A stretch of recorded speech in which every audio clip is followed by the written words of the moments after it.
গত 1 মার্চ যাদবপুর বিশ্ববিদ্যালয়ে ঘটা অশান্তির ঘটনায় তদন্তের নামে ডেকে পুলিশ হেনস্থা করছে বলে অভিযোগ পড়ুয়াদের একাংশের। এই নিয়ে সোমবার ফের কলকাতা হাইকোর্টে দায়ের হলো মামলা। এসএফআই সমর্থক উদ্দীপন কুণ্ডু মামলা দায়ের করেন। বিচারপতি তীর্থঙ্কর ঘোষের এজলাসে মামলা দায়ের হয়েছে। মঙ্গলবার মামলা শুনানির সম্ভাবনা। মামলাকারীর দাবি, যাদবপুরের ছাত্রছাত্রীদের জিজ্ঞাসাবাদের জন্য বারবার ডেকে পাঠাচ্ছে পুলিশ। গত 7 মার্চও জিজ্ঞাসাবাদের জন্য ডাকা হয় তাদের। অভিযোগ, সেদিন তাদের কাছ থেকে মোবাইল চাওয়া হয়, তারা আপত্তি করেন। তারপরেও তাদের হেনস্থা করা হচ্ছে বলেই অভিযোগ।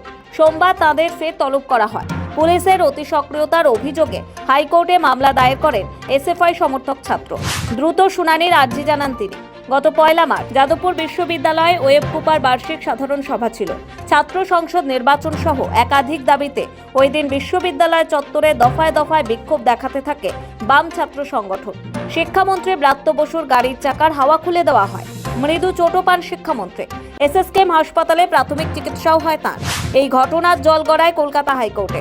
গত শুক্রবার ওই মামলার শুনানিতে পুলিশের ভূমিকা নিয়ে ফের প্রশ্ন তোলেন বিচারপতি তীর্থঙ্কর ঘোষ। শিক্ষামন্ত্রীর নিরাপত্তায় বড়সড় গাফিলতি ছিল বলেই দাবি করেন তিনি।